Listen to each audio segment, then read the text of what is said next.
The anvil sang its familiar song of suffering, a metallic chorus that had haunted Ezekiel Thornfield's dreams for 18 years. Each strike of his hammer against the glowing iron shackles sent sparks cascading through the suffocating air of the forge, tiny stars dying before they could reach the soot-stained rafters above. The Mississippi heat of late July pressed down like a burial shroud, made unbearable by the hellish glow of the forge fire that never seemed to cool, not even in the darkest hours before dawn. Sweat carved rivers through the coal dust on Ezekiel's dark skin as he worked the iron with practiced precision, his powerful shoulders moving in rhythm with strikes that had grown mechanical over nearly 2 decades. At 34, his body bore the scars of countless punishments, raised welts that formed a map of cruelty across his back, burns from accidental contact with hot metal, and the deep groove around his neck where an iron collar had once rested for 3 months as punishment for looking a white woman in the eye. But it was his hands that told the truest story.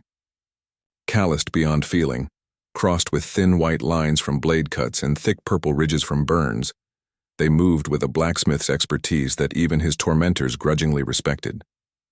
These same hands that could shape iron with artistic grace were forced daily to forge the very instruments that bound his people in chains. The irony was not lost on him. Never. Such delicate work.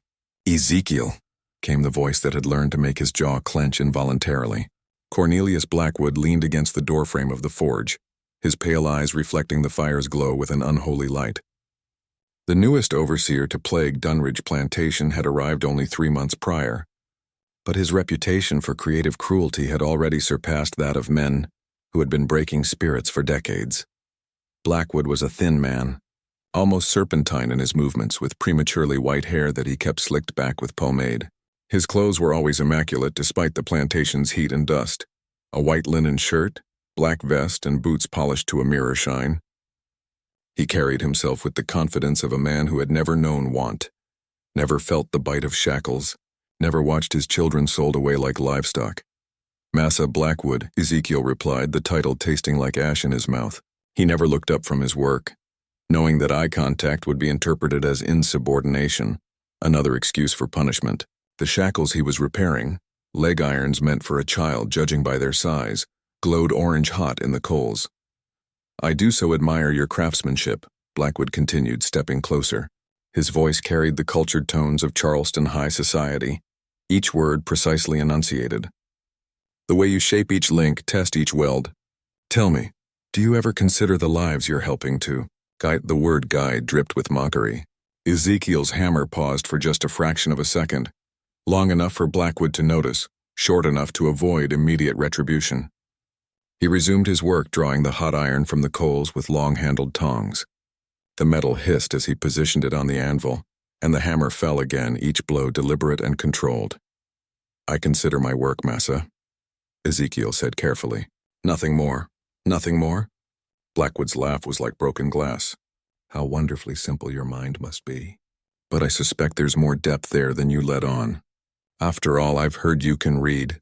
The words hung in the air like a threat. Reading was forbidden among the enslaved, punishable by whipping or worse. Ezekiel had learned his letters from Margaret Blackwood, Cornelius's predecessor's wife, during her final illness. She had been kind in a way that seemed almost alien to Dunridge, teaching him in secret during her husband's absences. When fever claimed her 2 years ago, she had made Ezekiel promise to keep learning, to keep the spark of knowledge alive. It was a promise that might cost him his life. "I don't know nothing about reading, Massa," Ezekiel lied, his hammer never pausing. "Just know iron and fire." "Iron and fire," Blackwood mused, circling the forge like a predator. "Appropriate elements for one in your position. Did you know that iron was once considered magical? The ancients believed it could bind spirits, trap souls. Fascinating how tools of bondage carry such weight." Ezekiel shaped the heated metal with swift, expert strikes, working the iron into a perfect circle that would soon encircle some poor soul's ankle. The symbolism was not lost on him, nor was it intended to be. Every day he was forced to create the very instruments of oppression, to use his gifts to strengthen the chains that bound his people. The knowledge ate at him like acid, corroding something essential in his soul. "Speaking of binding spirits," Blackwood said, his voice taking on a conversational tone that somehow made it more menacing. I understand we have a small problem with one of the younger residents, a boy named Samuel, I believe. Seems he was caught with some papers trying to make sense of the marks on them. Ezekiel's blood turned to ice water despite the forge's heat. Samuel was barely 12 years old, the son of Mary who worked in the main house kitchen. The boy had bright eyes and an insatiable curiosity that reminded Ezekiel painfully of himself at that age.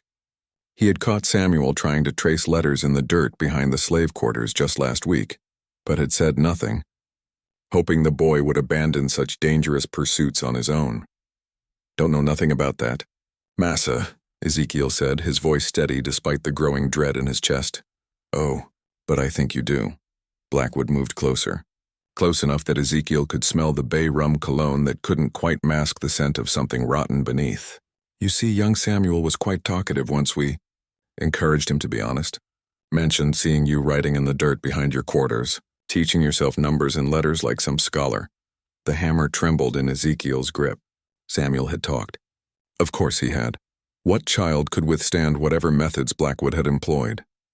The boy had sealed both their fates with his frightened honesty. I think, Blackwood continued, that tomorrow will make an example of young Samuel, something educational for the others. A reminder that knowledge is a privilege, not a right, and I believe your skills will be required. My skills, Massa? Why, your ironwork, of course. I have in mind a special collar for the boy, something that will make it quite impossible for him to turn his head toward any written word. A teaching tool, you might say. Iron does bind spirits, after all. Ezekiel's vision blurred for a moment, rage and horror warring in his chest. The image of 12-year-old Samuel locked in an iron collar designed to prevent him from even looking at letters filled his mind with red fury. His hammer rose and fell with mechanical precision, but inside something was beginning to crack. You'll have it ready by tomorrow evening, Blackwood said. It wasn't a question. I want the entire quarter to watch as we educate young Samuel about the dangers of reaching beyond one's station. They need to understand that some hunger is better left unfed. The overseer turned to leave, then paused at the doorway. Oh, and Ezekiel? I want you to deliver it personally. After all, you'll want to see your fine craftsmanship put to proper use. Blackwood's laughter echoed off the forge walls as he disappeared into the gathering dusk, leaving Ezekiel alone with the fire and his fury. The shackles lay finished on the anvil, perfect circles of iron that would soon encircle another human being's flesh. His hands shook as he grasped the tongs, lifting the hot metal toward the quenching bucket. The water hissed and steamed as the iron hit its surface, great clouds of vapor rising like the souls of the damned ascending to judgment. In that steam, for just a moment, Ezekiel thought he saw faces. Mary's tears when Samuel was dragged away, the boy's terrified eyes, the countless others who had suffered under the boots and whips of men like Blackwood. As the steam cleared and the forge fire settled into its eternal glow, something deep in Ezekiel's chest began to burn with a heat that had nothing to do with coal and bellows. For 18 years he had bent his back and bitten his tongue, had crafted chains and swallowed his rage, had watched good people broken and destroyed, while their tormentors slept soundly in their beds, but there were limits to what even the strongest iron could bear before it fractured. And Ezekiel Thornfield was beginning to understand that he had reached the hammer fell one final time against the anvil, the sound ringing through the night like a funeral bell. In the dying light of the forge, his scarred hands trembled, not with fear, but with something far more dangerous. The first sparks of what would become an inferno had been struck. The dying light of dusk painted Dunridge Plantation in shades of blood and shadow as Ezekiel emerged from his forge, the acrid smell of coal smoke clinging to his clothes like a shroud. The oppressive heat that had tormented Mississippi all summer showed no signs of breaking, leaving the air thick and still as honey. Even the mighty river that curved around the plantation's eastern border seemed sluggish, its waters reflecting the crimson sky like a wound in the earth. Ezekiel moved through the familiar paths with the measured gait of a man who had learned to make himself invisible. 18 years on Dunridge had taught him every shadow, every hiding place, every vantage point from which he could observe without being observed. It was a skill that had kept him alive through the reigns of 5 different overseers, each bringing their own particular brand of cruelty to the plantation's daily operations. As he walked, his mind catalogued them automatically. 11 men who held the power of life and death over 300 souls. 11 men who would sleep soundly tonight while planning tomorrow's torments. Jeremiah Crow ruled them all from his position as head overseer, a position he had held for 8 years, through a combination of ruthless efficiency and creative brutality. A tall, gaunt man with prematurely gray hair and eyes the color of winter ice, Crow carried his authority in the coiled leather whip that never left his side. The enslaved people called it the serpent in whispers, for the way it seemed to move with a life of its own in Crow's practiced hands. Ezekiel had watched that whip take the sight from a man's left eye, had seen it lay a woman's back open to the bone, had witnessed it curl around children's necks like a lover's caress before tightening into agony. Crow's cabin sat at the plantation's heart, positioned to overlook both the main house and the slave quarters. Even now, as twilight deepened, yellow lamplight flickered behind its windows. The head overseer would be reviewing tomorrow's work assignments, planning punishments, and calculating the precise amount of suffering needed to maintain order without damaging valuable property too extensively. Moving like a ghost through the gathering darkness, Ezekiel's path took him past the quarters where Silas Moorcock held court. If Crow was the plantation's brain, Moorcock was its stomach, controlling food distribution with the precision of a miser counting coins. A round man with soft hands and softer voice, he wielded starvation as his weapon of choice. Families who fell behind in their quotas found their rations cut. Children who showed too much spirit discovered their portions halved. Old people who could no longer work as they once had simply faded away. Moorcock's storehouse dominated the western edge of the quarters, its heavy locks and barred windows testament to the treasures within. Barrels of salt pork, sacks of cornmeal, molasses, and other provisions that could mean the difference between survival and death. The overseer lived in rooms above the storehouse, surrounded by the plenty he withheld from others. Even now, the scent of cooking meat drifted from his windows while families in the quarters below made watery soup from scraps. Beyond Moorcock's domain lay the tobacco fields where 3 more overseers held sway. Thaddeus Grimm rode the rows on his black stallion, a one-armed veteran of some forgotten war who compensated for his missing limb with increased viciousness. His remaining arm could swing a cane with bone-breaking force, and his voice could be heard across the fields when he spotted what he deemed laziness or defiance. Working alongside Grimm were the Hartwell brothers, Josiah and Nehemiah, twins who seemed to share a single, twisted soul between them. Where one appeared, the other followed within minutes as if connected by invisible chains. They had developed a system of alternating supervision that meant no enslaved person ever knew which brother watched them, creating a constant state of nervous tension that amused them both greatly. The remaining overseers scattered their cruelty across Dunridge's vast expanse like seeds of suffering. Augustus Whitmore controlled the cotton gin and processing areas, his face perpetually stained with cotton dust that gave him a ghostly appearance. Nathan Caldwell supervised the main house servants with the petty tyranny of a man who had never held real power before arriving at Dunridge. His counterpart Ezra Blackstone managed the stables and livestock with the same casual brutality he showed the horses, useful animals that required breaking. Then there were the others, Phineas Cork, who oversaw road maintenance and ran the plantation's makeshift jail, Lemuel Vance, whose domain included the carpentry shop and general repairs, and finally, Cornelius Blackwood himself, the newest addition to this pantheon of tormentors, still learning the rhythms of cruelty that his colleagues had perfected. 11 men. 11 different flavors of evil, each contributing their particular poison to the daily hell that was life on Dunridge Plantation. As Ezekiel made his way toward the slave quarters, he passed beneath the great oak that stood at the community center, a massive tree whose branches had witnessed more horror than any living thing should bear. 3 generations of enslaved people had lived and died in its shadow, and the tree had served purposes that made Ezekiel's stomach churn. Its lowest branch was worn smooth from rope, and the ground beneath showed patches where grass refused to grow.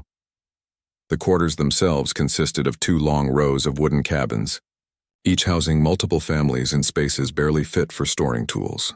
The structures leaned at precarious angles, their roofs patched with whatever materials could be scavenged, their windows covered with cloth or board to keep out wind and rain.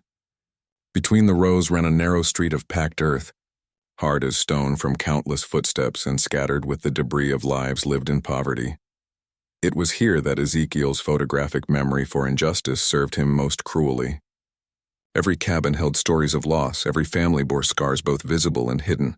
There was Martha Josephine, whose 3 children had been sold south when she could no longer bear infants. Young Thomas, who walked with a permanent limp from Grimm's cane. Old Moses, whose fingers had been crushed in the cotton gin when he moved too slowly for Whitmore's liking. The memories accumulated like sediment in a riverbed, layers upon layers of cruelty, indifference, and systematic dehumanization. Each overseer contributed their share to the collective suffering, and Ezekiel remembered it all with crystalline clarity. Every beating witnessed, every family torn apart, every death that could have been prevented if mercy had existed in the hearts of their masters. As he approached his own small cabin near the forge, movement in the shadows caught his attention. Mary Josephine knelt in the dirt behind the quarters, her thin frame racked with silent sobs. Even in the dim light, Ezekiel could see the fresh bruises on her arms, the torn fabric of her dress where rough hands had grabbed her. She looked up as he approached, and the anguish in her eyes nearly drove him to his knees. "They took him," she whispered, her voice breaking. "They took my Samuel." Ezekiel knelt beside her, his massive frame dwarfing her delicate form. Mary was perhaps 25, though the hardships of plantation life made her appear older. She had borne 4 children, but only Samuel remained, the others sold away or claimed by disease and malnutrition. The boy had been her entire world, her single source of joy in an existence otherwise devoid of hope. "Where?" Ezekiel asked, though he dreaded the answer. "The punishment house," Mary sobbed. "Blackwood himself came for him, said Samuel needed to learn about the dangers of curiosity." "Oh, Ezekiel, what are they going to do to my baby?" The punishment house, a windowless wooden structure behind the main house where overseers took enslaved people who required special attention.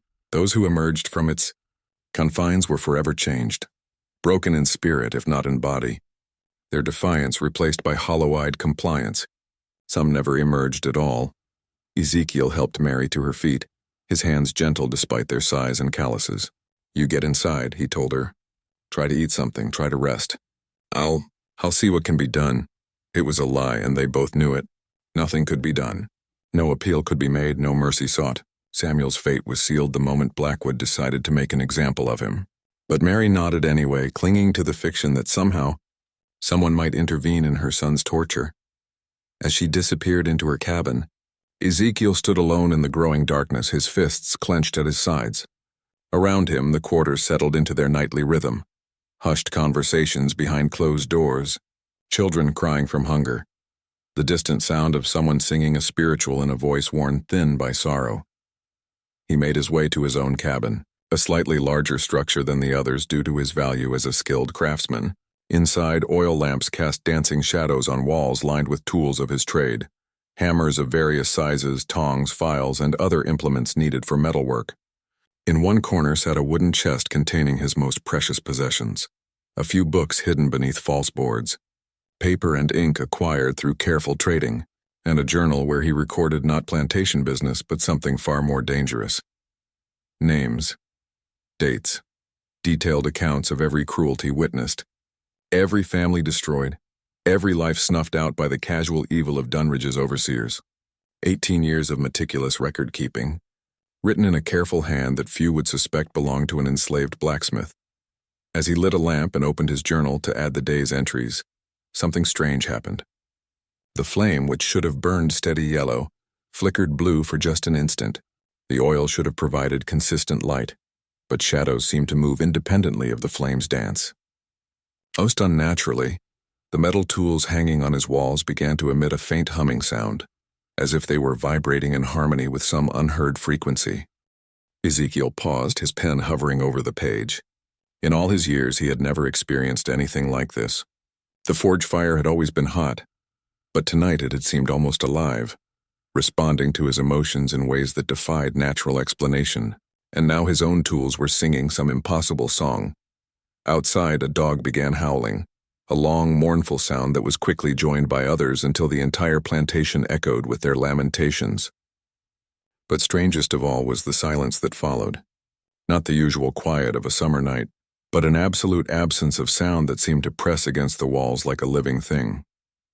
In that supernatural silence, Ezekiel began to write. His pen moved across the paper with unusual fluency, recording not just the day's events but something else, impressions, feelings, and thoughts that seemed to come from somewhere beyond his conscious mind. He wrote about the 11 overseers, cataloging their crimes with legal precision. He wrote about the breaking point that every man possessed, the moment when endurance transformed into something darker and more dangerous. Most disturbingly, he wrote about fire, not as a tool of his trade but as a force of purification, a means of cleansing the world of corruption that could not be redeemed through mercy or justice. When he finally set down his pen, hours had passed without his awareness. The lamp still burned, but its light had taken on an otherworldly quality that made shadows seem deeper and colors more vivid. Outside, dawn was still hours away, but the darkness felt different, pregnant with possibility, heavy with the weight of decisions that could not be undone. As Ezekiel prepared for what little sleep remained before morning, he found himself thinking not about Samuel's fate or Mary's tears, but about the 11 overseers who would wake tomorrow believing themselves untouchable. They ruled through fear and violence, secure in their authority and confident in their power. But power, like iron, had a breaking point. And some breaks, once begun, could not be stopped until everything had shattered into pieces, small enough to be swept away by the wind. The storm was gathering, and at its heart sat a blacksmith whose tools had begun to sing in harmony with forces beyond the natural world. Whether those forces came from heaven or hell remained to be seen. But tomorrow, the reckoning will begin. If this story is sending chills down your spine, make sure to subscribe and leave a comment below telling us what you think happens next. Dawn broke over Dunridge Plantation like a fever dream, the sky bleeding crimson and orange through the heavy curtain of humidity that had settled over the Mississippi River Valley. Ezekiel woke to the sound of the plantation bell, that cursed bronze voice that had regulated his life for 18 years, calling the enslaved to another day of suffering with its mournful toll. But this morning something was different. The bell's usual harsh clang seemed muffled, as if the very air had thickened overnight. More unsettling still, the forge fire that he had banked the evening before blazed with unusual intensity, its flames dancing in patterns that defied the stillness of the morning air. No wind stirred the coals, yet they glowed white-hot, radiating a heat that seemed to pulse with his own heartbeat. Ezekiel dressed quickly in his rough cotton shirt and worn breeches, his mind already racing toward the task that awaited him. Somewhere in the punishment house, 12-year-old Samuel was enduring God only knew what torments while Blackwood prepared for the day's education. And in his forge, iron waited to be shaped into an instrument of torture, a collar designed to rob a child of the simple human dignity of lifting his head toward knowledge. The irony cut deeper than any physical wound. Ezekiel, who had secretly taught himself to read and write, who treasured knowledge like other men treasured gold, was to forge the very device that would prevent another soul from pursuing learning. It was a perversion so complete, so spiritually devastating, that it threatened to shatter what remained of his faith in divine justice. As he made his way toward the forge, Ezekiel noticed that other enslaved people were avoiding him. They stepped aside when he approached, lowered their eyes when he passed, and whispered prayers under their breath. At first, he attributed this to the general fear that permeated the plantation. Everyone knew about Samuel's capture, and proximity to the condemned boy's fate could bring unwanted attention. But then he caught sight of his reflection in a water barrel, and understanding struck him like a physical blow. His eyes, normally a warm brown, seemed to hold flecks of gold that shifted and moved like tiny flames. The scar tissue that crisscrossed his arms and shoulders appeared darker, more pronounced, as if the old wounds were remembering their origins. Most disturbing of all, when he breathed, small wisps of what looked like smoke escaped his nostrils. The forge awaited him like an altar of damnation. As he approached, the fire roared higher without any addition of fuel or adjustment of the bellows. The iron stock he had prepared the night before lay ready, enough metal to craft a collar that would transform a curious child into a broken shell of humanity. Beside it sat Blackwood's sketches, drawn with the precise attention to detail of a man who took pleasure in the engineering of suffering. The collar was to be a masterwork of cruelty, heavy enough to strain young muscles, fitted with blinders that would prevent peripheral vision, and equipped with a mechanism that would force Samuel's head into a downward position, ensuring he could never again lift his gaze toward written words. Blackwood had even specified that the metal should be left deliberately rough on the inside, so that every movement would chafe against the boy's neck. Ezekiel's hands shook as he lifted the first piece of iron with his tongs. The metal was cold to the touch, but as it entered the forge fire, something unprecedented happened. Instead of heating gradually from black to red to orange to yellow, the iron burst into immediate white-hot brilliance, as if the flames were eager to consume it. More unnaturally still, the heated metal seemed to whisper, a sound like wind through leaves, but with an underlying cadence that suggested words in a language he did not recognize. Strike by strike, Ezekiel shaped the collar. Each blow of his hammer against the anvil rang out like a funeral bell, echoing across the plantation with supernatural clarity. Workers in distant fields paused in their labor, listening to the rhythmic tolling that seemed to carry messages of doom. Even the overseers felt the strange resonance, though they dismissed their unease as the natural result of the oppressive heat. As the morning wore on, Blackwood visited the forge repeatedly, examining Ezekiel's progress with the satisfaction of a connoisseur appreciating fine art. The overseer seemed particularly pleased with the interior spikes, small protrusions that would ensure constant discomfort, without causing visible damage that might interfere with the boy's ability to work. Exquisite craftsmanship, Blackwood murmured during his third inspection. Though I confess I expected you to work with less enthusiasm. Most would show some reluctance when crafting restraints for a child. Ezekiel continued his work without responding, though his silence was not born of compliance but of a rage so pure it had transcended ordinary emotion. With each modification, Blackwood suggested, sharper edges here, tighter fit there. Something fundamental was shifting within the blacksmith's soul. The careful self-control that had kept him alive for 18 years was fracturing like overheated iron, revealing something raw and dangerous beneath.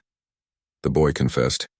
You know, Blackwood continued conversationally, picking up one of the finished pieces to examine its weight. Oh, not immediately, of course. Young Samuel proved surprisingly resilient for such a small thing. But everyone breaks eventually, given proper motivation. The hammer in Ezekiel's hand grew hot, not from reflected heat, but from some internal fire that seemed to radiate from his very bones. A lesser man might have dropped the tool, but Ezekiel's hands were beyond such simple reflexes now. The heat felt, right, natural, like coming home after a long journey through foreign lands. He told us about your little lessons, Blackwood went on, oblivious to the change occurring before his eyes. How you would draw letters in the dirt behind your cabin. How you promised to teach him to read if he could keep the secret. Touching, really, the blind leading the blind into damnation. Around noon, as Ezekiel put the finishing touches on the collar's locking mechanism, a commotion arose from the direction of the punishment house. Voices shouted orders, feet ran across packed earth, and beneath it all came a sound that turned Ezekiel's blood to molten lead. Mary Josephine's scream of anguish, raw and primal as a wounded animal. Blackwood's face lit up with anticipation. Ah, I believe young Samuel has completed his lessons for the day. Perhaps permanently. Such a shame when students prove fragile. The words hit Ezekiel like physical blows. Samuel, bright-eyed, curious Samuel who had traced letters in the dirt with the reverence of a monk copying scripture, was gone. Another light extinguished by the casual cruelty of men who found entertainment in breaking children's spirits. The hammer fell one final time, completing the collar with a sound like thunder. But something else completed itself in that moment as well. The careful, controlled man who had bent his back and bitten his tongue for 18 years died as surely as if Blackwood had put a bullet through his heart. What remained was something else entirely, something that had been forged in the fires of injustice and tempered in the blood of innocence. Perfect timing, Blackwood said, lifting the completed collar with obvious satisfaction. Though I suppose we won't be needing this particular piece after all. Still, your work is never wasted, Ezekiel. I'm sure we can find another student who requires education. That evening, as the plantation settled into its familiar rhythms of exhaustion and despair, Ezekiel remained in his forge long past the usual hour. The fire burned without fuel, casting dancing shadows that seemed to move independently of the flames. His tools arranged themselves in patterns he didn't remember creating, their metal surfaces reflecting the firelight with an intensity that hurt to look upon directly. He sat before his anvil like a judge before his bench, the weight of 18 years of accumulated injustice pressing down upon his shoulders. Around him, the forge itself seemed to pulse with anticipation, as if the very building were a living thing awaiting his decision. The journal lay open before him, its pages filled with careful documentation of every crime, every cruelty, every life destroyed by the 11 overseers who ruled Dunridge with iron fists. Names and dates written in his precise hand told stories of suffering that would make angels weep. But tonight those same pages seemed to glow with their own light, and the words shifted and moved as if they were alive. As midnight approached, Ezekiel became aware that he was no longer alone. The shadows in the corners of the forge had deepened beyond natural darkness, and within them, shapes moved. Tall, silent figures that watched him with eyes like burning coals. They did not speak, but their presence filled the air with whispered promises of power, of justice, of an end to suffering through fire and steel. At first, Ezekiel attributed the visions to exhaustion and grief, but as the hours passed, the figures became more solid, more real. They gestured toward his tools, toward the forge fire, toward the journal filled with the names of those who had earned damnation through their own choices. And gradually he began to understand what they offered. Not rescue, not escape, not even mercy, but justice. Pure, terrible, absolute justice that would burn away corruption like fire burns away chaff. The choice, they seemed to say without words, was his. He could remain Ezekiel Thornfield, the broken blacksmith who crafted chains for his own people and swallowed injustice like bitter medicine. Or he could become something else, an instrument of divine wrath, a force of nature as implacable as hurricane wind and as purifying as lightning. The figures waited as Ezekiel considered their offer. Around him the forge fire danced higher, and his tools sang their strange harmonies, and the iron itself seemed to call out for blood and flame. In the distance he could hear Mary Josephine weeping for her dead child, could feel the weight of 300 souls crying out for deliverance from their tormentors. 18 years of suffering. 11 men who dealt in death and called it order. One choice that would change everything. Ezekiel Thornfield reached for his hammer, and as his scarred fingers closed around its handle, the transformation began. The man who had endured was dying, consumed by flames that burned from within. What emerged would be something unprecedented, neither fully human nor entirely other, but a fusion of righteous fury and supernatural power that would make the earth itself tremble. The shadows smiled and faded away, their work complete. They had found their instrument, and tomorrow, the reckoning would begin. In the forge fire, 11 iron nails glowed white-hot, each one inscribed with a name that would soon be written in ash and screaming wind. The breaking point had been reached, and there would be no turning back. 3 days had passed since Samuel's death, and Dunridge Plantation had settled into an uneasy calm that reminded Ezekiel of the stillness that preceded violent storms. The oppressive heat continued unabated, but now it carried an undercurrent of something else, an electric tension that made horses skittish and dogs reluctant to venture from their hiding places. Even the cicadas, those eternal voices of Mississippi summers, had fallen silent. Ezekiel moved through his daily routines with mechanical precision, but those who observed him closely noted disturbing changes. His movements had acquired a fluid grace that seemed almost predatory, and when he worked at the forge, the flames responded to his presence in ways that defied natural explanation. Tools heated faster than they should, metal bent more easily than physics allowed, and the fire itself seemed to burn with an intelligence that watched and waited. Most unsettling of all were his eyes. The warm brown had been completely consumed by gold that shifted and moved like molten metal, and when he looked at the overseers, which he now did without the submissive downward gaze that had characterized his previous behavior, they felt something cold crawl up their spines despite the sweltering heat. Jeremiah. Crow had noticed these changes first, his 8 years of experience having taught him to recognize the subtle signs that preceded rebellion, but what he saw in Ezekiel defied his understanding of how enslaved people broke. This wasn't the desperate fury of a man driven to violence by unbearable circumstances. This was something calculated, patient, and infinitely more dangerous. "Keep an eye on that blacksmith," Crow had warned the other overseers. "Something's not right about him lately." But Silas Moorcock, secure in his position controlling the plantation's food stores, had dismissed such concerns with the casual arrogance of a man who had never faced real danger. At 43, Moorcock had spent his entire adult life wielding power over people who couldn't fight back, and the concept that one of them might pose a genuine threat simply didn't exist in his worldview. He's just another broken buck, Moorcock had scoffed during their evening gathering at the main house. Give him a few more beatings and he'll remember his place. It was this attitude that made Moorcock the perfect choice for Ezekiel's first lesson in divine justice. The grain storehouse stood at the western edge of the plantation complex, a massive wooden structure that held the surplus from Dunridge's agricultural operations. Built to withstand floods and storms, it was constructed of seasoned oak and pine, with walls thick enough to muffle sound and windows placed too high for anyone inside to reach easily. Moorcock's living quarters occupied the upper floor, accessed by an external staircase that he climbed each evening with the satisfied swagger of a man who controlled life and death through the simple mechanism of hunger. Ezekiel had studied the building's construction during his 18 years on the plantation, noting every detail with the observational skills that had kept him alive. He knew where the support beams were weakest, where the roof leaked during heavy rains, and most importantly, which areas were most vulnerable to fire. The lower level, packed wall-to-wall with dry grain, hay bales and cotton awaiting processing, was essentially a massive tinderbox waiting for the right spark. On the fourth night after Samuel's death, as the plantation settled into its usual rhythm of exhausted sleep and muffled sobs, Ezekiel made his way toward the storehouse.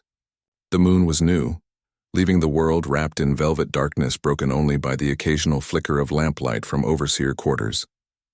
But Ezekiel moved with the confidence of a man who could see in absolute darkness, his transformed senses allowing him to navigate obstacles that would have blinded normal eyes.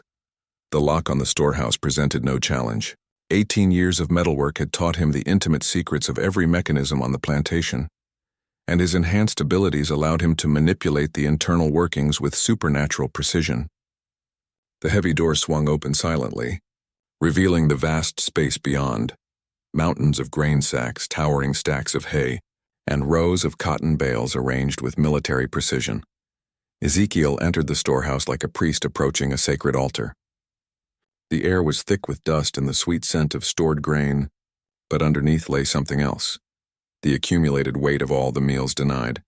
All the children who had gone to bed hungry while abundance rotted mere yards away.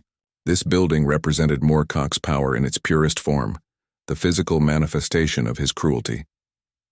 Moving with methodical purpose, Ezekiel began his preparations. From various hiding places throughout the storehouse, he retrieved materials he had been secretly positioning over the past months: oil-soaked rags, small piles of kindling, lengths of rope that would serve as slow-burning fuses. To any observer, it would appear that he was working with items scavenged from the plantation's daily operations. The truth was far more complex. Each piece had been touched by the supernatural fire that now burned within him, imbued with properties that would ensure the coming conflagration burned hotter and faster than any natural flame. When the time came, this building would not simply catch fire. It would explode into an inferno that would be visible for miles along the Mississippi River. As he worked, Ezekiel's enhanced hearing picked up the sound of footsteps on the external staircase. Moorcock was returning from his evening meal at the main house, his belly full of delicacies while his victims survived on scraps. The overseer's heavy breathing and occasional stumbles suggested he had indulged in more than food. The man's fondness for whiskey was well known among the plantation's staff. Perfect. Drunk men made poor decisions, and Ezekiel needed Moorcock to make several very specific choices in the next few minutes. The sound of the upstairs door opening was followed by the creak of floorboards as Moorcock settled into his evening routine. Oil lamps flickered to life, casting long shadows through the cracks in the ceiling above. Soon, the overseer would conduct his nightly inventory, a ritual of gloating over the plenty he controlled while others starved. Ezekiel positioned himself behind a towering stack of grain sacks and began the careful process of creating a sound that would draw Moorcock downstairs. Using techniques learned from years of metalwork, he created a rhythmic tapping that could be mistaken for rats in the walls or settling wood, but which carried an underlying pattern that would gradually become irritating enough to demand investigation. Above, Moorcock's movements paused. The tapping continued, growing slightly louder and more insistent. Ezekiel could hear the man's muttered curses, followed by the scrape of a chair being pushed back. Heavy footsteps crossed the upper floor, heading toward the stairs.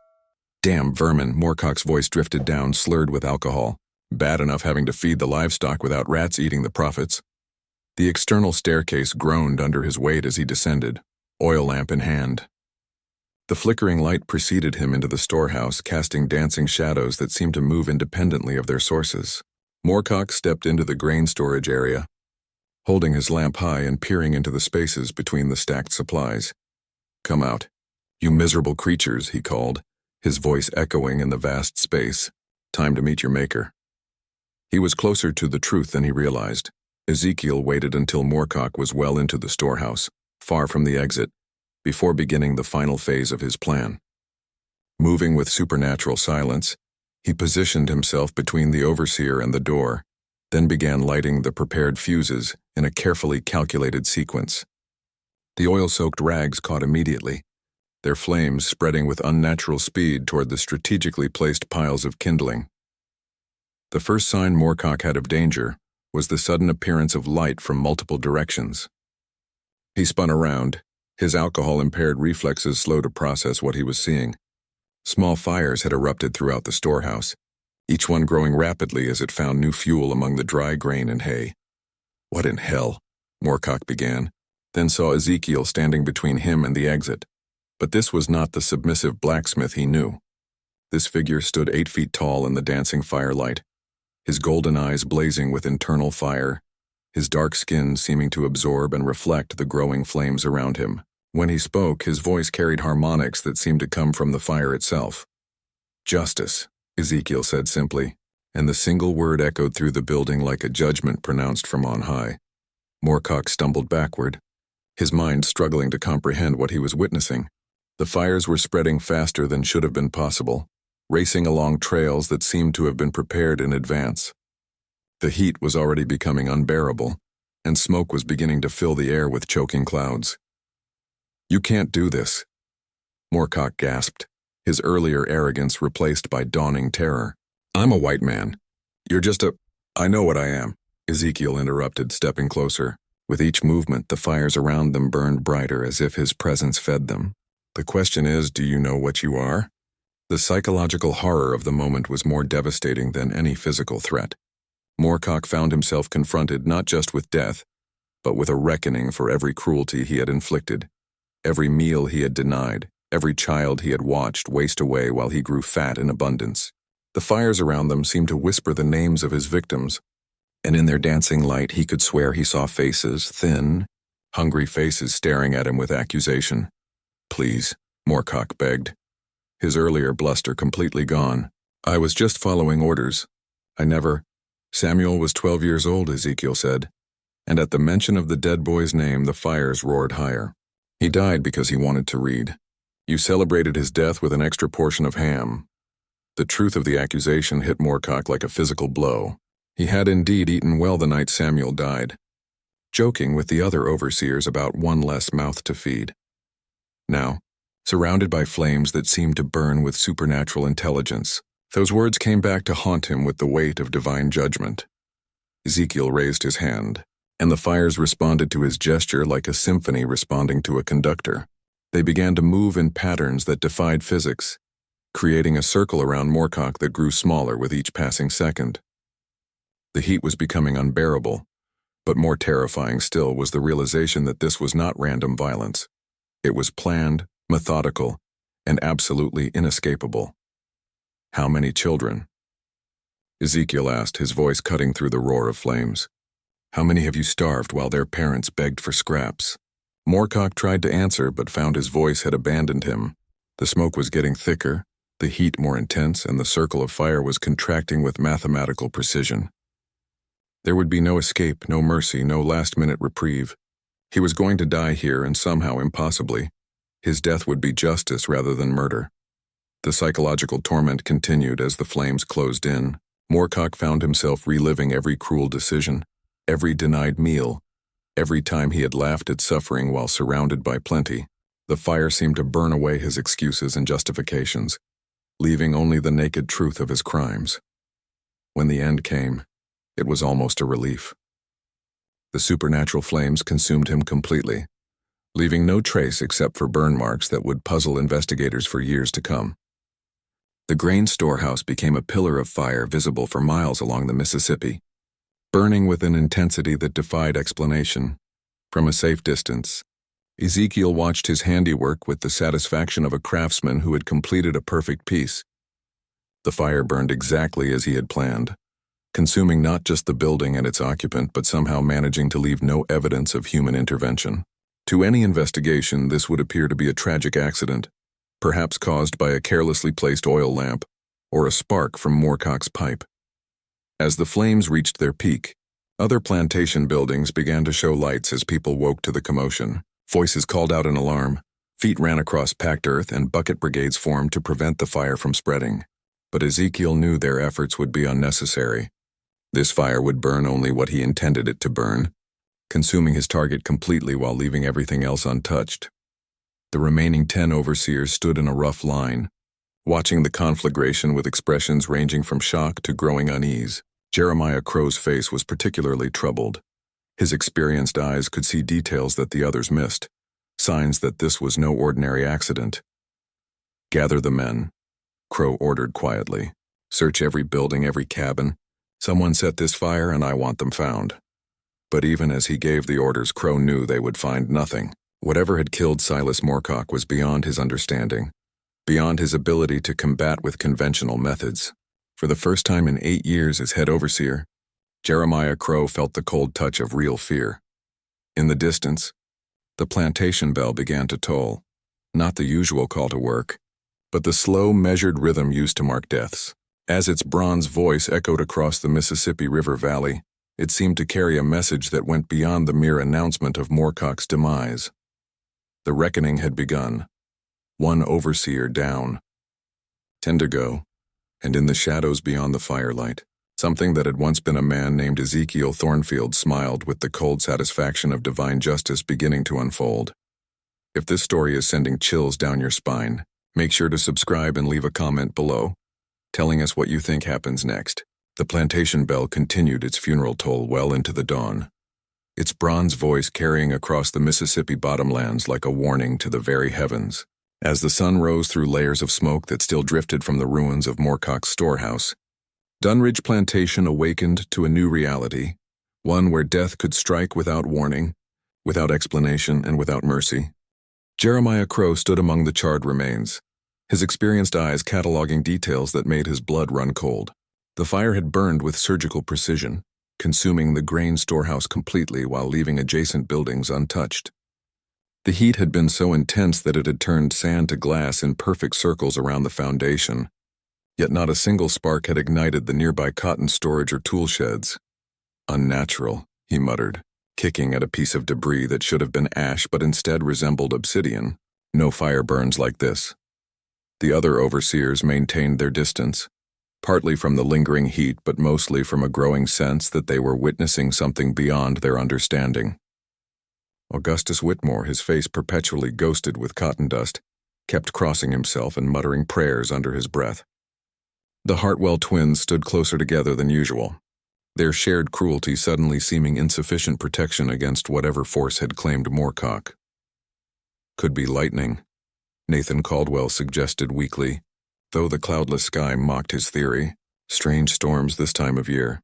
Lightning that only strikes grain warehouses." Crow's voice carried a razor edge of skepticism. "Lightning that burns hot enough to melt iron but leaves wooden buildings 50 feet away untouched." Indeed, the metal fittings from Moorcock's quarters had melted into twisted sculptures that defied explanation. Iron hinges had fused into impossible shapes, and the overseer's collection of keys had become a single mass of metal that still radiated heat 12 hours after the fire. As the day progressed, Crow organized search parties to scour the plantation for signs of sabotage. Every cabin was turned inside out. Every enslaved person questioned with increasing desperation. But Ezekiel, when finally located at his forge, appeared to be the picture of innocence, a man going about his daily work with the mechanical precision of someone who had accepted his lot in life. "Did you hear anything unusual last night?" Crow demanded, standing uncomfortably close to the forge's heat. "Nothing, Massa Crow," Ezekiel replied, his voice carrying just the right note of submissive concern. "Slept heavy after working late. I heard the commotion when the bell started ringing, but that was all." Crow studied the blacksmith with the intensity of a man who sensed deception but couldn't prove it. Something about Ezekiel's eyes bothered him. They seemed too bright, too knowing, like golden coins reflecting firelight. But the man's demeanor remained perfectly controlled, his answers consistent, his alibis unshakable. "Keep your eyes open," Crow warned before leaving. "Someone killed Moorcock and they might not be finished." Ezekiel nodded solemnly, then returned to his work as if the conversation had never occurred. But inside, something that might once have been satisfaction burned with the intensity of molten steel. 1 down. 10 to go. The second death came 2 nights later, and it was Thaddeus Grimm who provided Ezekiel with the perfect opportunity. The one-armed overseer had always been particularly fond of the tobacco barn, where he would retreat in the evenings to smoke his pipe and plan the next day's cruelties. The building was isolated, positioned at the far edge of the tobacco fields where Grimm could survey his domain while indulging his vices. Ezekiel knew Grimm's routine intimately. The man's military background had instilled habits that were as rigid as they were predictable. Every evening at precisely 9 o'clock, Grimm would light his pipe, check the curing tobacco, and spend an hour reviewing his lists of punishments and work assignments. The overseer believed himself safe in his isolation, protected by distance and the respect that fear commanded. But fear, Ezekiel had learned, was a double-edged weapon. The tobacco barn was a cathedral of dried leaves, hanging in perfect rows from rafters that stretched 40 feet above the dirt floor. The air was thick with the sweet, cloying scent of curing tobacco, and every surface was coated with a fine dust that would ignite at the slightest provocation. It was in many ways an even more perfect death trap than Moorcock's grain storehouse. Ezekiel made his approach during the evening meal, when most of the plantation's attention was focused elsewhere. His enhanced abilities allowed him to move through the tobacco fields like a ghost, disturbing neither plant nor soil as he positioned himself for what was to come. The barn's interior was dimly lit by Grimm's single oil lamp, casting long shadows between the hanging tobacco leaves. From his hiding place among the curing racks, Ezekiel watched as Grimm conducted his evening ritual. The overseer moved with the mechanical precision of a man who had performed these same actions thousands of times, checking moisture levels, adjusting hanging positions, and making notes in his ever-present ledger. The prosthetic hook that replaced his missing left hand clicked against wooden surfaces as he worked, providing a rhythmic counterpoint to his movements. But tonight, Grimm was not alone in the barn. Ezekiel began by subtly altering the barn's atmosphere, using his supernatural connection to fire to increase the temperature in specific areas while leaving others untouched. The effect was disorienting, pockets of unseasonable heat that made Grimm pause and look around suspiciously, followed by cool drafts that seemed to come from nowhere. "Who's there?" Grimm called out, his voice sharp with authority. His remaining hand moved instinctively toward the pistol he always carried, though what good conventional weapons might do against supernatural forces remained unclear. The response came not in words, but in the subtle movement of hanging tobacco leaves, swaying as if touched by wind despite the barn's enclosed nature. Grimm's military training took over, and he began a systematic search of the building, moving methodically between the curing racks with his lamp held high. It was exactly what Ezekiel had hoped for. As Grimm ventured deeper into the barn, Ezekiel began the careful process of igniting the tobacco dust that had accumulated over months of curing operations. But these were not ordinary flames. They burned with supernatural intelligence, spreading in patterns that defied physics and creating barriers that would trap Grimm while appearing to be the result of his own carelessness. The first sign of danger was a small puff of smoke from near the barn's entrance. Grimm spun toward it, raising his lamp to investigate, but the movement only fanned the flames higher. Within seconds, the exit was blocked by a wall of fire that burned with impossible intensity, fed by tobacco dust and something far more dangerous. "Jesus Christ," Grimm whispered, backing deeper into the barn as more fires began erupting around him. His military experience had included battlefields and artillery bombardments, but nothing had prepared him for the supernatural precision of these flames. The psychological torture began as the fires formed a slowly contracting circle around the overseer. Unlike Moorcock's quick death, Grim was being given time to contemplate his fate, to understand that this was no accident but a carefully orchestrated execution. The hanging tobacco began to smolder and ignite, creating a canopy of fire above his head that cast hellish shadows on the walls. "I know someone's there," Grim shouted, his voice cracking with the first notes of genuine fear. "Show yourself, you coward!" Ezekiel emerged from the shadows like a demon rising from the depths of hell. In the firelight, his transformed appearance was even more terrifying than it had been in the grain storehouse. His golden eyes blazed with internal fire. His dark skin seemed to absorb and reflect the flames around him, and when he moved, the very air shimmered with heat. "Thaddeus Grimm," Ezekiel said, his voice carrying harmonics that seemed to come from the fire itself. "Do you remember Josephine?" The name hit Grimm like a physical blow. Josephine had been a field hand who had worked under his supervision 3 years ago. A young woman who had made the mistake of looking him in the eye when he was in a particularly foul mood. His response had been swift and brutal, 50 lashes with a bullwhip, delivered while her children watched and begged for mercy. She had died 2 days later from infection, leaving behind 3 young children who were immediately sold to different plantations to prevent them from becoming a burden on Dunridge's resources. She was insubordinate, Grim said, but his voice lacked conviction. The supernatural heat was making it difficult to think clearly, and the memories of that day were flooding back with uncomfortable clarity. "She asked for water," Ezekiel corrected, stepping closer as the flames around them grew higher. It was July. The temperature was over 100 degrees and she asked for water. "You beat her to death for the crime of being thirsty." The truth of the accusation was undeniable, and Grim found himself reliving that day with perfect clarity. He remembered the satisfaction he had felt at asserting his authority, the way Josephine's children had screamed and pleaded, the casual indifference with which he had ordered her body thrown into an unmarked grave. "What are you?" Grim gasped, raising his pistol with his remaining hand. The weapon shook violently as he tried to aim, but the supernatural heat was making the metal too hot to hold. "I am what you made me," Ezekiel replied simply. "I am justice." The pistol discharged harmlessly into the burning tobacco above, the ball disappearing into flames that seemed to swallow it completely. Grim stared at his weapon in disbelief, then threw it aside as the metal began to sear his palm.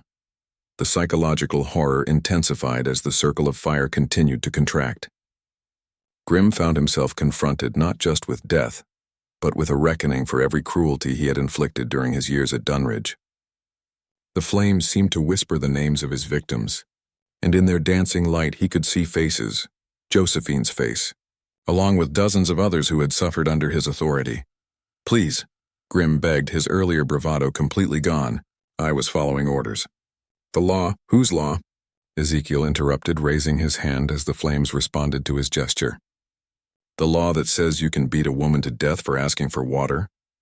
The law that tears children from their mothers and sells them like livestock?" The fire began to move in impossible patterns, creating spirals and geometric shapes that hurt to look at directly. Grim found himself trapped in the center of a supernatural mandala drawn in flame and smoke, each movement of the fire bringing new memories of his crimes flooding back. When the end came, it was preceded by a moment of terrible clarity. Grim saw himself as he truly was, not a soldier or an administrator or an enforcer of necessary order, but a sadist who had used the law as an excuse to inflict suffering on people who couldn't fight back. The realization was more devastating than any physical torture. The tobacco barn became a pillar of fire that could be seen from Natchez, burning with the same supernatural intensity that had characterized Moorcock's death. When the flames finally died down hours later, investigators would find that the building had been consumed completely, while surrounding structures remained untouched. The third and fourth deaths came in rapid succession over the following 48 hours, each one more precisely orchestrated than the last. Augustus Whitmore met his end in the cotton gin, trapped when the machinery mysteriously caught fire despite being thoroughly cleaned and maintained just hours before. The flames had burned with such intensity that they melted the metal components while leaving the wooden building frame intact, an impossibility that left witnesses speechless. Nathan Caldwell's death was even more disturbing. The overseer who controlled the house servants was found in his own cabin, which had burned from the inside out while he slept. The walls, roof, and floor remained completely unharmed, but everything within, furniture, personal belongings, and Caldwell himself, had been reduced to ash so fine it resembled flour. By the fourth day, panic had taken hold of the remaining overseers. The mathematical precision of the deaths, combined with their supernatural characteristics, had convinced even the most skeptical that they were facing something beyond human agency. Conversations were conducted in whispers, groups formed for mutual protection, and several men spoke openly of abandoning their positions and fleeing the plantation. Jeremiah Crow, however, refused to retreat. His 8 years of experience in military bearing made him the natural leader of the survivors, and he began implementing measures that might have been effective against human enemies. Guard schedules were established, weapons were distributed, and patrols were organized to cover every area of the plantation. But Crow's most significant decision was to begin investigating the enslaved population with ruthless thoroughness. His instincts told him that these deaths were connected to someone with intimate knowledge of the plantation's routines and weaknesses, someone who could move freely without arousing suspicion. "It's one of them," he told the remaining overseers during their emergency meeting. "Has to be. Someone with access to our schedules, our habits, someone who knows exactly where we'll be and when." The investigation focused heavily on Ezekiel, whose skills and access made him a natural suspect. But every examination of his activities, every search of his quarters, every interrogation of his associates yielded nothing but evidence of a man going about his assigned duties with mechanical precision. More troubling still were the reports from enslaved people who claimed to have seen impossible things. A woman swore that Ezekiel had walked through flames without being burned. A child insisted that the blacksmith's tools moved by themselves when he wasn't touching them. An old man whispered that he had seen Ezekiel talking to shadows that answered back in voices like wind through cemetery trees. But perhaps most unsettling of all was the change in the plantation's atmosphere. The dogs refused to approach certain areas, particularly anywhere near the forge. Horses became skittish and unmanageable when ridden past the sites where overseers had died. Even the weather seemed to respond to some invisible influence. Temperatures fluctuated wildly around the plantation, while remaining stable just beyond its boundaries. As the sun set on the fourth day, Crow stood on the porch of the main house, surveying the domain that had once felt like an impregnable fortress. 7 overseers were dead, killed by forces that defied explanation or conventional response. The remaining 4, himself, the Hartwell twins, and Cornelius Blackwood, had drawn together like soldiers in a besieged city, but their enemy remained invisible, incorporeal, and apparently unstoppable. In the distance, the forge fire burned with its usual intensity, casting dancing shadows that seemed to move independently of their sources. Somewhere in those shadows, Crow knew, lurked the intelligence behind the killings. But whether that intelligence was human, supernatural, or something else entirely remained terrifyingly unclear. The hunt had begun, but the hunters were rapidly becoming the hunted. And in the growing darkness, something that had once been a man named Ezekiel Thornfield prepared for the next phase of his inexorable campaign of justice. 7 down. 4 to go. The reckoning was far from over. If this story is sending chills down your spine, make sure to subscribe and leave a comment below, telling us what you think happens next. The midnight hour approached like a funeral procession, and Dunridge Plantation held its breath in anticipation of what was to come. For 7 days, death had stalked the overseers with supernatural precision, claiming victims with a methodical patience that spoke of intelligence far beyond human cunning. Now, as the 8th night descended upon the Mississippi bottomlands, the 4 survivors had made their decision. They would face their tormentor directly. Jeremiah Crow stood at the center of the main house parlor, his weathered face illuminated by the flickering light of oil lamps that seemed to burn dimmer than they should.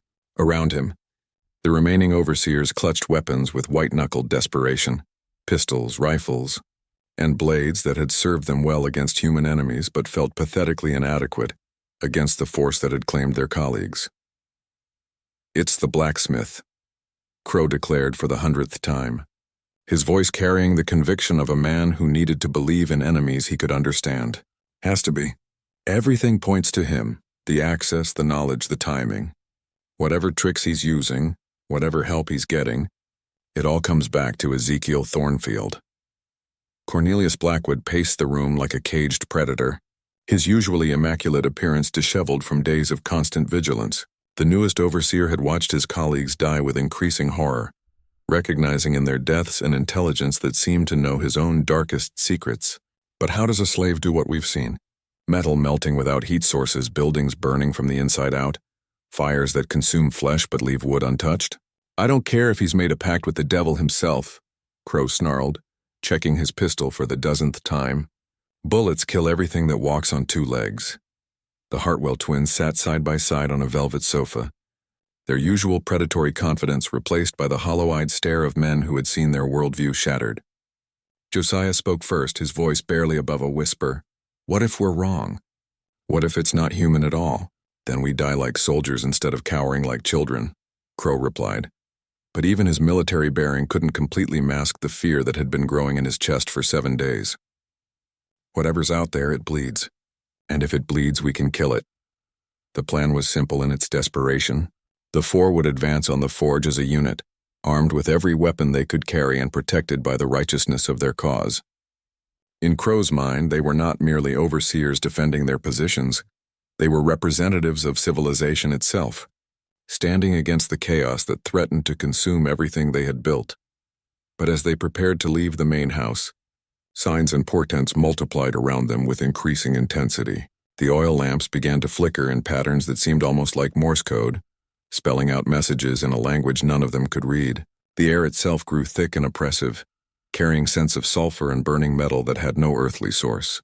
Most disturbing of all, their weapons began to grow warm in their hands, as if the metal itself was responding to some distant call. It knows we're coming, Nehemiah Hartwell whispered, staring at his rifle barrel, which had begun to glow with a faint red light. Good, Crow replied through gritted teeth. Let it know. Let it come to us and face judgment like a man.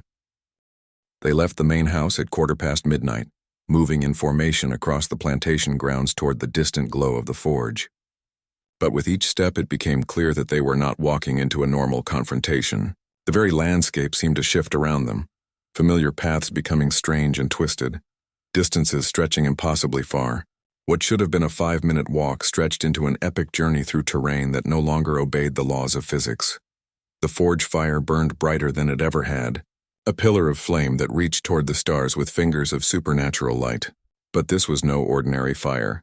It burned white-hot without fuel, casting illumination that revealed details while simultaneously creating shadows that moved independently of their sources.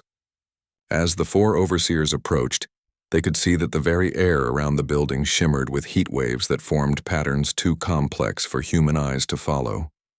Jesus, Mary and Joseph, Blackwood breathed, making the sign of the cross with a hand that trembled uncontrollably. What in God's name is that? The forge building itself had been transformed. What had once been a simple wooden structure with stone foundations now appeared to be constructed entirely of black iron, its walls glowing cherry red from internal fires. The roof had disappeared, leaving the building open to the star-filled sky, and within its confines, flames danced in spirals that defied gravity and reason. At the center of this supernatural inferno stood a figure that might once have been human. Ezekiel Thornfield had completed his transformation. Where once stood a scarred blacksmith broken by 18 years of bondage, now towered something that existed between the human and divine realms. His height had increased to nearly 9 feet, his muscular frame crackling with energy that made the air around him shimmer like summer heat. His skin had taken on the deep, lustrous black of perfectly forged iron, and his eyes blazed with golden fire that seemed to contain entire galaxies of burning stars. Most unnaturally of all, flames wreathed his body without consuming it, dancing across his skin like living things that responded to his every thought and emotion. When he moved, which he did with fluid grace that spoke of supernatural enhancement, the very ground beneath his feet showed scorch marks that glowed white-hot for minutes after his passage. Jeremiah Crow, the transformed being, spoke, and its voice carried harmonics that seemed to come from the forge fire itself. You have come to face judgment. Crow raised his rifle with the automatic precision of military training, but as he did, the weapon began to glow red-hot in his hands. The metal barrel became too hot to touch, forcing him to drop it before it could sear his palms.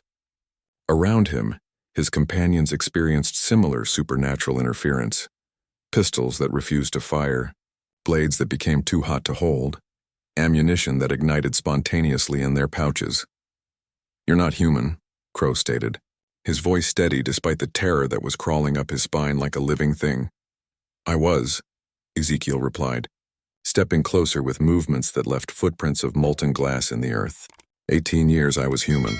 18 years ago I bent my back and bit my tongue while you and your kind turned children into corpses and called it order. The psychological assault began immediately. As Ezekiel spoke, images appeared in the supernatural flames around them. Perfect recreations of every cruelty the 4 overseers had committed during their years at Dunridge.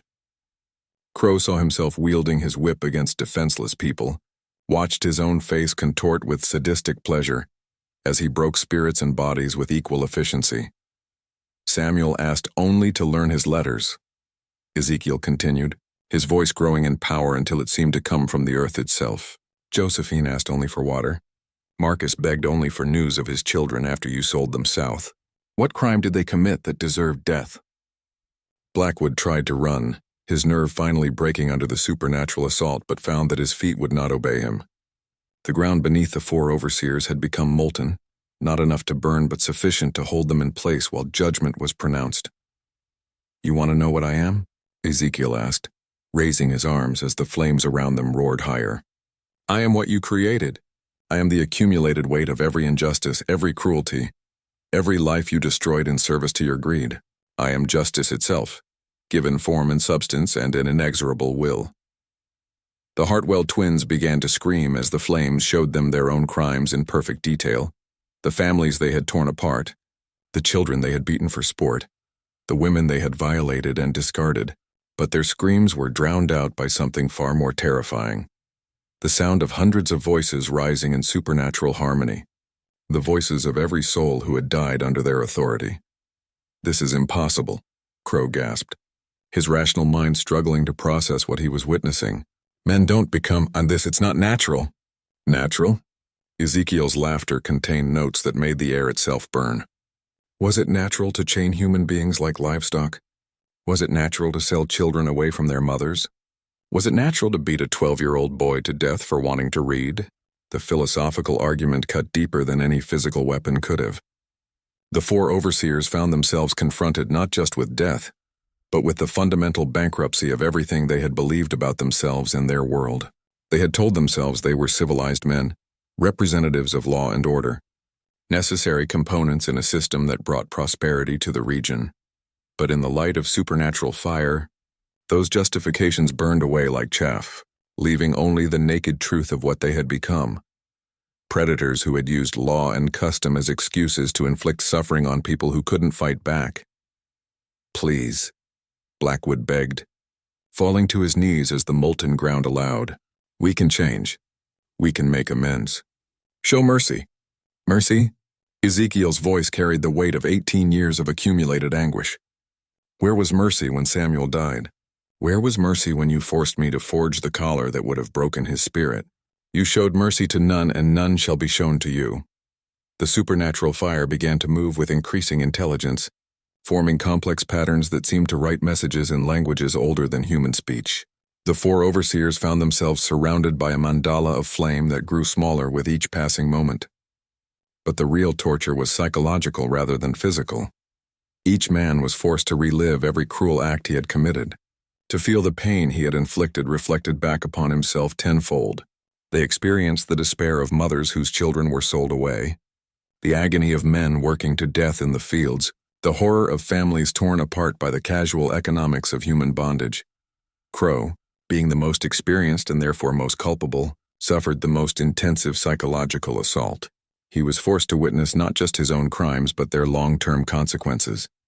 The children who grew up without fathers, the women who died of grief, the men who broke under torture he had personally administered. "You were soldiers once," Ezekiel said, his voice now coming from the flames themselves. "You understood duty, honor, the protection of the innocent. What turned you into monsters who fed on suffering?" The question cut to the heart of their corruption.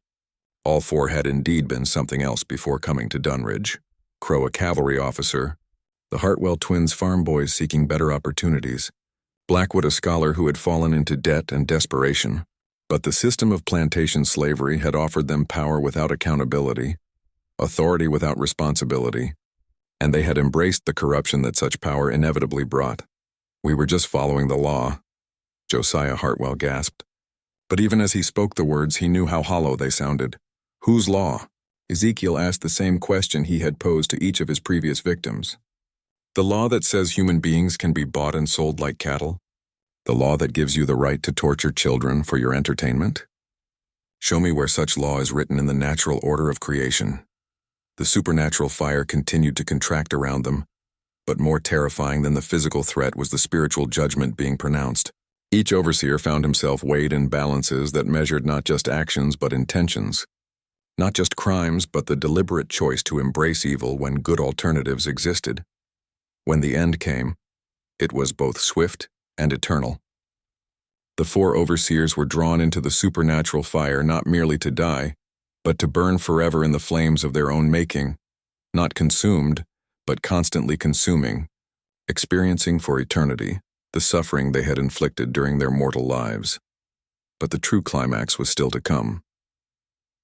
As the last screams of the overseers faded into supernatural harmonics, Ezekiel stood alone in the center of the transformed forge. The building around him had become something that existed between dimensions, part earthly structure, part gateway to realms beyond human understanding. The fire that wreathed his body began to spread outward, touching everything within Dunridge Plantation's boundaries. But this was not the destructive fire that had claimed individual buildings. This was a purifying flame that burned away only corruption while leaving everything else not just intact, but somehow cleaner, brighter, more alive than it had been before. The slave cabins, rather than burning, began to glow with warm light that drove away the shadows of suffering that had accumulated within their walls. The main house, symbol of the plantation's wealth built on human misery, was the only structure to burn completely. But even its destruction was surgical in its precision. The building dissolved into light and ash while every surrounding tree, every blade of grass, every flower remained untouched. As dawn broke over the transformed landscape, the 300 enslaved people of Dunridge Plantation found themselves free. Not just legally, though the supernatural fire had somehow burned away every document that established their bondage, but spiritually liberated from the weight of oppression that had crushed their souls for generations. They emerged from their quarters to find Ezekiel standing in the ruins of what had once been the forge. But he was no longer the transformed giant who had dispensed supernatural justice. He had returned to human form, though forever changed by what he had become. His eyes still held flecks of gold. His hand still showed the ability to work metal with impossible skill, and around him lingered an aura that suggested powers barely held in check. "You're free," he told them simply, his voice carrying echoes of the supernatural harmonics that had judged and condemned the overseers. "All of you. The chains are broken, the papers burned, the system that held you dissolved into ash." But freedom, they discovered, was more complex than mere liberation from physical bondage. The trauma of generations could not be healed by supernatural fire alone, and the practical challenges of building new lives in a hostile world remained formidable. Some chose to leave immediately, walking away from Dunridge toward uncertain futures in the north or west. Others remained, transforming the plantation into something unprecedented, a cooperative community where former slaves worked together to build something better than what had been destroyed. And Ezekiel? He remained as well, but not as a leader or savior. He returned to his forge, which had been rebuilt as an ordinary structure of wood and stone, and continued his work as a blacksmith. But now he forged tools of creation rather than instruments of bondage, plowshares instead of chains, horseshoes instead of shackles, household implements instead of instruments of torture. Yet those who looked closely could see that the transformation was far from complete. On certain nights when the moon was dark and the air was still, the forge fire burned with unnatural brightness. And sometimes, visitors reported, you could hear the sound of hammering on an anvil long after Ezekiel had retired for the evening, a rhythmic tolling that seemed to echo across the Mississippi River Valley like a bell calling. The dead to judgment, the enslaved were free, but the forces that had liberated them remained, waiting in the fire and iron for the next time they might be needed. Justice, once awakened, does not easily return to sleep. And in the quiet moments before dawn, when the world balanced between darkness and light, those who listened carefully could hear whispers in the wind, voices of the departed overseers, still burning in fires that existed beyond the physical realm, their screams serving as an eternal warning to any who would follow in their footsteps. The Dunridge Inferno had ended, but its flames would burn forever in the space between worlds, a supernatural reminder that evil actions carry consequences that transcend death itself. Some fires, once lit, never go out. If this story is sending chills down your spine, make sure to subscribe and leave a comment below telling us what you think happens next.